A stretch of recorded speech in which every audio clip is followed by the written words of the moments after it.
Asalaamu calaykum waraxmatullaahi tacaala wabarakaatu. Soo dhawaada daawadayaal. Maanta waxaan inoo wadaa qiso. Qisadanina waxay ka dhacday wadanka Sacuudi Arabiya. Gabadha qisadu ku socoto waxaa la yidhaahdaa Liin. Liin waxay tiri waxaanu ka koobnayn 6 qof. Waxay tiri waa 4 walaalahaya, hooyo iyo aabe.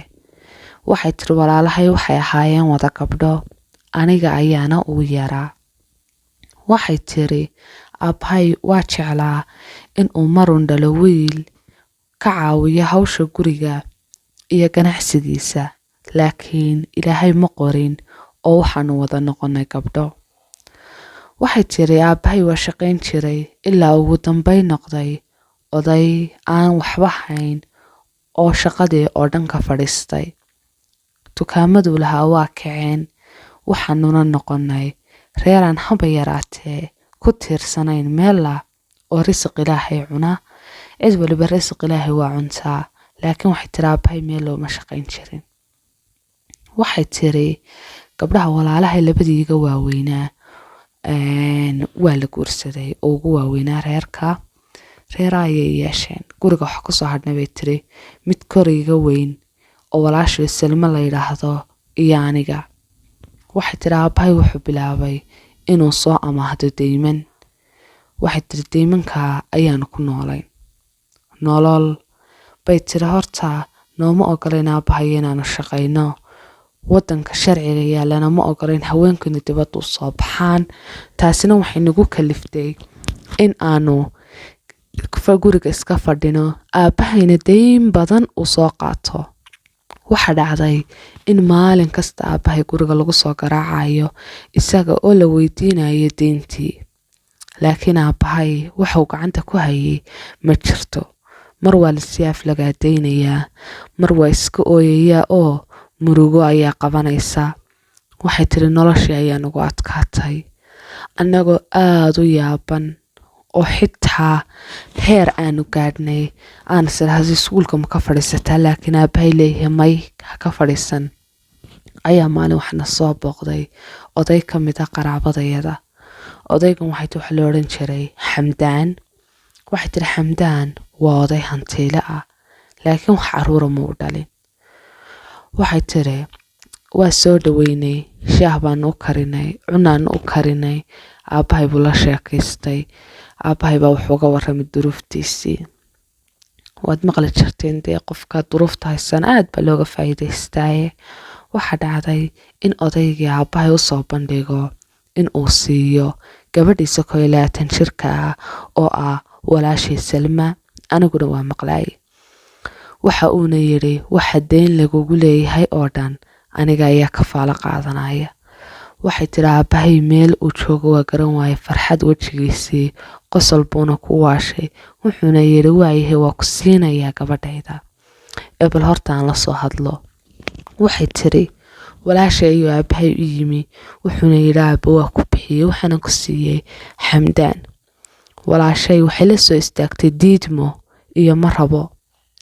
Aabbahay waa la bariyay. Waxay tiri waa diiday dhaar bay marto. Waxay tiri aabba ninkan intan leeg intii aan guursan lahaa deynteena la iska keen lahaado. Waxay tiri aabbahay waxa ka muuqatay niyad jab iyo murugo, isagoo sii socdo odaygii una sheegi lahaa in uu maxay ahayd gabadhii diiday ayaan wadada kaga horeemay aniga oo maqlaaya. Waxay tiri waxaan ku dhaabay aniga ayaa diyaar u ah. Waxay tiri aad ayuu aabbahay u farxay. Wuxuuna ugu yiri aabba ma hubtaa? Haa baan ku dhaabay aniga ayaa diyaar u ah. Odaygii buuna ku noqday. Wuxuu yiri gabadheed 18 jirka ayaan ku siinayaa. Waxay tiri odaygii waxa ka muuqatay farxad miidhan ayuu odaygii noqday. Waxay tiri anigiina warwar baa laygu soo taagay. Dhinaca aabbahay ayaan waxaan ka furay, qalbigiisa wax ku weynaa oo habeen walba kala duwaayay.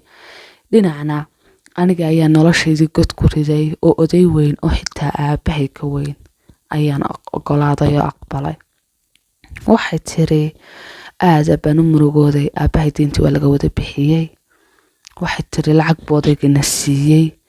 waxay tiri de nolosheedii aad bay isku bedeshay.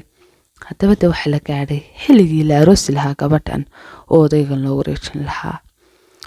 waxay tiri habeen walba ilaahay baan baryaa inuu odaygan aanan u noqon xaaskiisa. waxay tiri dhinac qalbigaygu waa jaban yahay, dhinacna markaan arko dhoolla cadaynta iyo farxadda aabbahay waan iska qoslaa.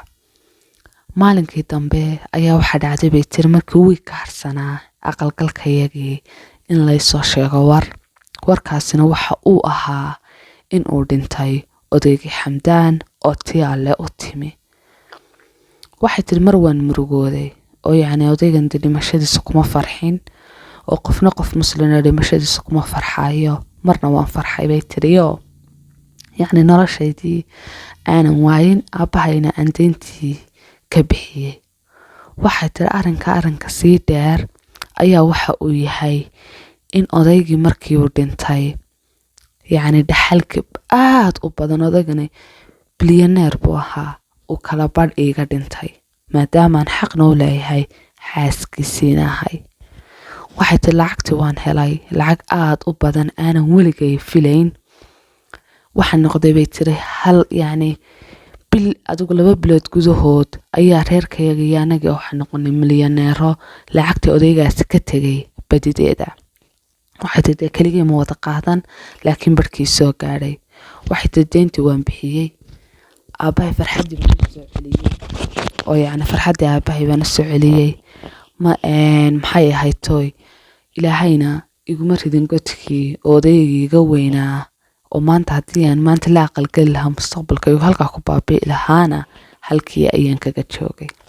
wax walba ilaahay ayaa qadara, ilaahay baana og waxa wanaagsan iyo waxa xun. waxaad adigu shar u malaynaysid ayaa laga yaabaa inuu khayr kuugu jiro, waxaad khayr u malaynaysidna laga yaabaa inuu shar kuugu jiro. waan rajeynaya inaad ka heshay qisada. fadlan channelka subscribe saar, gambaleelka furo, fiidiyoyadana like saar. salaamullaahi calaykum waraxmatullaahi tacaala wabarakaatu.